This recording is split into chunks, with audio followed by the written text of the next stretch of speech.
오늘은 로마서 2장 1절로 11절 말씀을 보도록 하겠습니다.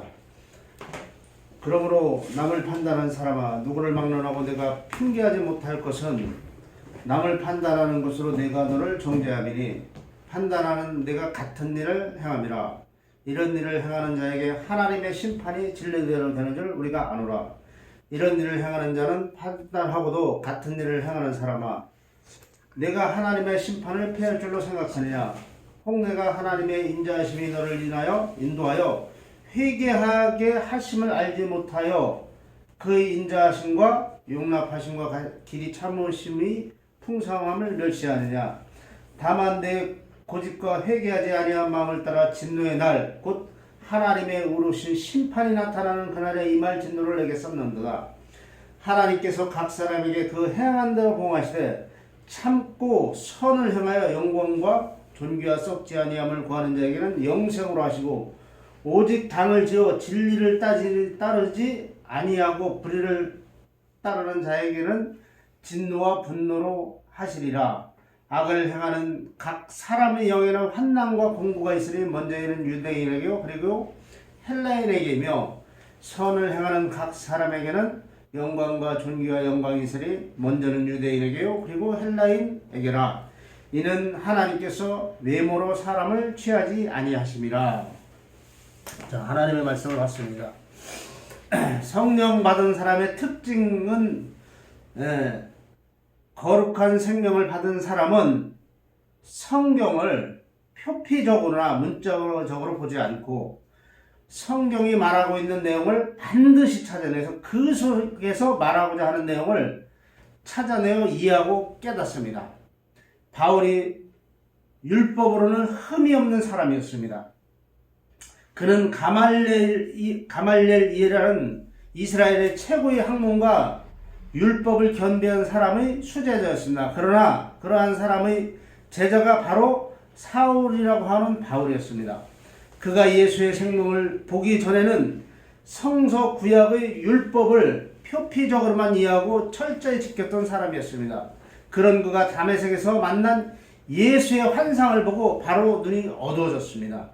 앞을 볼 수 없는 맹인이 된 것은 세상의 안목만을 보았다가 영원한 생명을 보고 나서 얼마나 자신이 어리석은 존재인지를 알고 나서 모든 힘을 잃어버렸다는 것을 잘 말해주고 있습니다.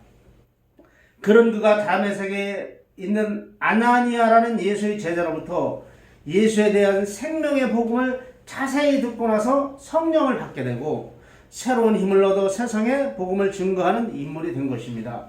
이제 우리도 바울처럼 율법에서 비늘이 벗겨져야 할 때가 왔습니다. 성경을 표피적으로 이해할 때를 벗어나야 할 때라는 것입니다. 껍데기, 표지만 이해하는 것은 아직 성령을 받지 못하고 있다는 것입니다. 성도는 반드시 성경의 비늘이 벗겨져서 성경 안으로 들어가게 된다는 것입니다. 이렇게 되게끔 되어 있는 것입니다. 비로소 그것이 성경이 말하는 삶을 살아가게 된다는 것입니다. 그렇게 이해하셔야 된다는 거예요. 제가 로마서 벌써 이제 1장이 끝나고 이제 2장째 들어가는데 정말로 어렵습니다. 사실은 우리가 아는 거와 너무 판이하게 달라요. 사실은 원어로 들어가 보면 그렇습니다. 뭐 여러분들이 잘못했다는 게 아니라 사실 성경은 이해를 해야 돼. 그것이 말해주고 있는 걸 깨닫는 것만 그것이 하나님의 말씀이에요. 깨닫지 못하면 표피적이나 껍데기로만 생각하고 있으면 그것은 아직 뭡니까? 하나님의 말씀을 모르는 상태라고 볼 수 있어요. 그죠? 그래서 여러분들도 오늘 내가 2장 1절부터 11절까지 말씀을 읽었는데 그 중에서 이거 다 할 수는 없습니다. 그죠? 그 중에서 몇 가지만 말씀을 드리도록 하겠습니다. 여기 보시면 그러므로 남을 판단하는 사람아, 누구를 막론하고 내가 너를 정죄함이니 판단하는 내가 같은 일을 행하니라. 그죠? 그리고 쭉 내려가서 11절에 이는 하나님께서 외모로 사람을 취하지 아니하시리라. 그죠?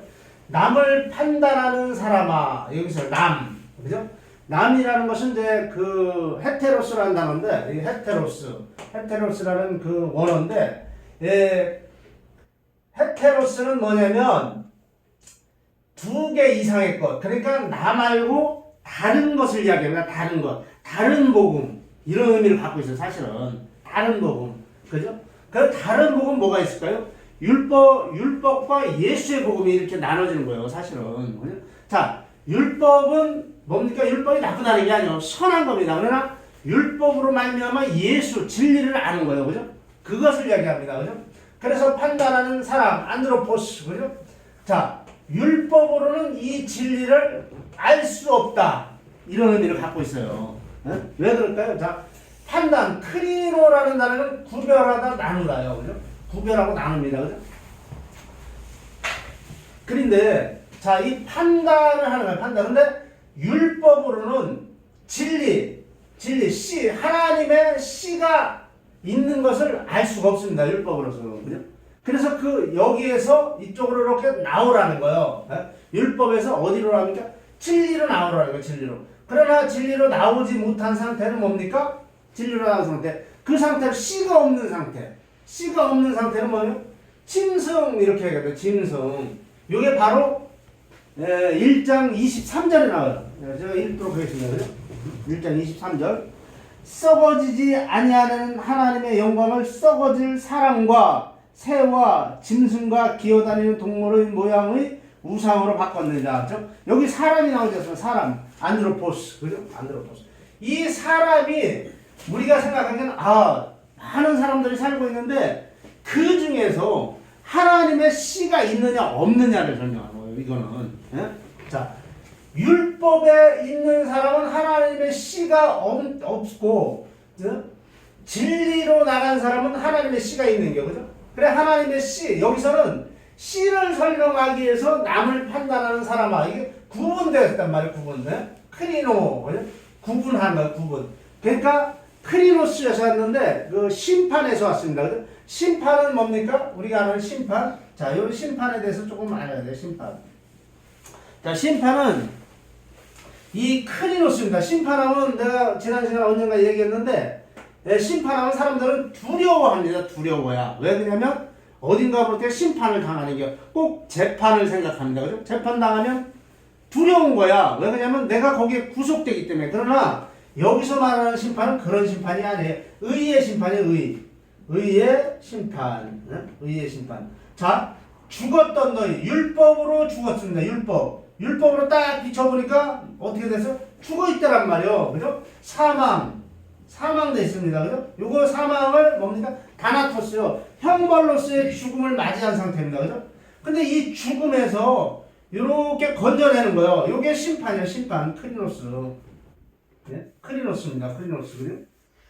여기서 이렇게 건져내는 걸 심판이라고 합니다. 그죠? 그래서 요걸 뭐예요? 의의 심판. 이렇게 합니다. 그죠? 그래서 예수께서 율법의 모양대로 왔습니다. 그죠? 그리고선 뭡니까? 우리를 대신해서 사망에 들어갑니다. 그죠? 그래서 예수의 진리, 그죠? 진리, 이 복음을 듣고 나오는 자, 그죠? 이 복음을 듣고 나오는 자를 뭡니까? 의의 심판, 크리노, 그죠?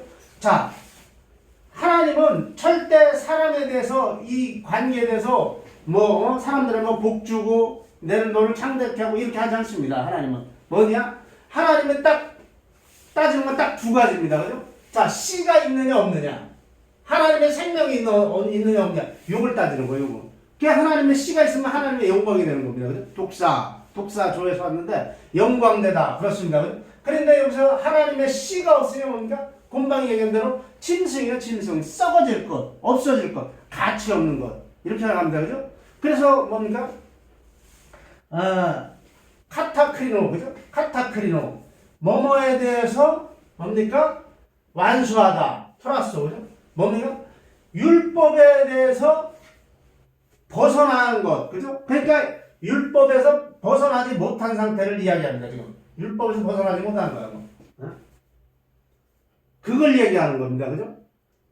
그래서 이 심판에 대해서는 그렇습니다. 그죠? 그 하나님께서 사람을 외모로 취하지 않는다. 그러니까 사람들은 뭡니까?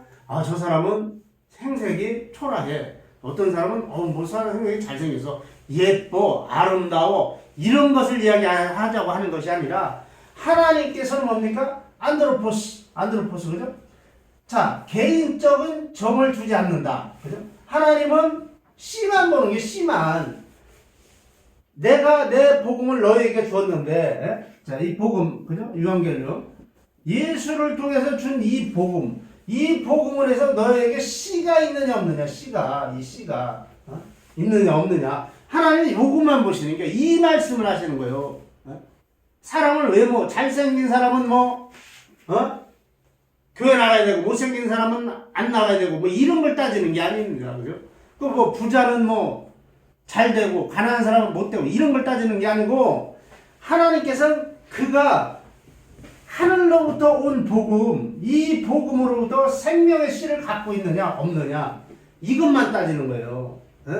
그래서 이 안드로포스라는 이 단어는, 사람이라는 단어는 씨를 설명하는 게 씨, 하나님의 생명의 씨가 있느냐, 없느냐, 요것만 보시는 겁니다. 그죠? 그래서 하나님의 씨가 있는 자를 뭡니까? 왕의 옷을 입은 자, 옷. 이렇게 합니다. 왕의 옷. 그죠? 왕의 옷이라는 건 뭡니까? 우리가 왜 그 영화나 TV 같은 데를 봐도 왕의 옷을 입으면 우리가 아주 멋지지 않습니까? 그죠? 그리고 위험이 넘쳐납니다. 그죠? 물론 그런 의미도 있습니다. 있는데 광채가 나다. 그죠? 무슨 광채요? 빛으로. 이 빛은 포포스인데 하늘의 영광의 빛이에요. 영광. 그죠? 아들의 영광, 아들. 그죠? 아들의 영광. 아들의 영광이 곧 누구의 영광입니까? 아버지의 영광이에요. 아버지. 파테르. 그죠? 하나님. 그 영광을 이야기하는 거예요. 그죠? 마태복음 4장 8절을 보도록 하겠습니다. 4장 8절. 마태복음 4장 8절. 자, 여기 나옵니다. 마귀가 또 그를 데리고 지극히 높은 산으로 가서 천하만국의 영광을 보여줍니다. 그죠? 천하만국의 영광. 그러니까 이 영광이 다르다는 거예요. 그죠? 아들의 영광이 있습니다. 아들의 영광. 그죠? 아들의 영광이 있고, 우리가 아는 호코스모스, 세상의 영광이 있습니다. 그죠? 그래서 너희가 세상의 영광을 따라가면 어떻게 됩니까? 짐승이라는 게 짐승. 자, 세상의 영광은 뭡니까? 의롭게 되는 것. 세상으로부터 의롭게 되는 것. 자, 세상으로부터 의롭게 되는 게 뭐가 있어요? 바로 율법을 쫓아가는 거예요. 율법. 지키지도 못하는 그 율법. 한순간도 못 지키는 그 율법을 쫓아가는 게 뭡니까? 세상으로부터 의롭게 되려고 하는 거죠. 사도 바울이 아까 말씀드렸지만 가말리엘 문화생이에요. 최고의 학자의 뭡니까? 수제자란 말이에요. 율법으로 흠이 없었습니다. 근데 그가 어떻게 됐습니까? 다메섹에서 예수 그리스도를 딱 만나는 순간, 그 생명을 보는 순간 자기의 뭡니까? 율법이 배설물이라는 걸 알았어. 똥이라는 걸 알았습니다. 그죠? 그래서 사도 바울이 뭡니까? 거기서 그 율법으로 안 된다는 걸 깨달은 거예요. 그것으로는 안 된다. 그래서 진리를 따라갑니다. 그죠? 그래서 진리를 따라가서 그 영광으로 나오는 거예요. 그 영광으로. 이것을 얘기하고자 하는 거죠. 사람을 외모로 취한다는 것은 뭡니까? 그에게 씨가 있느냐 없느냐. 요걸 의미하는 거예요. 그죠? 프로스, 폴렌, 포시아. 그죠? 프로스, 폴렌, 포시아. 프로스, 폴렌, 포시아. 외모로 취하지 않는다. 이건 하나님의 생명의 씨가 있느냐 없느냐. 요걸로써 하나님께서는 보시는 겁니다. 이것을 외모로 보는 거라 그러죠. 사람을 잘생기고 못생기고 이런 걸로 보는 게 아닙니다. 그죠? 여러분들도 그렇구나. 요거를 읽어낼 줄 알아야 돼요. 성도들은요 반드시 그걸 읽어냅니다. 성령을 받은 사람들, 거룩한 생명을 받은 사람들은 절대 성경을 껍데기나 표피적으로 읽지 않습니다. 거기서 말하는 그 진리를 반드시 찾아내게 돼 있어요. 그들은 그 길을 가게 돼 있어요. 그죠? 그게 성도의 삶입니다. 여러분들도 잘 이해하시기 바랍니다. 그죠? 다음 시간에 더 좋은 하나님의 말씀을 가지고 나오도록 하겠습니다.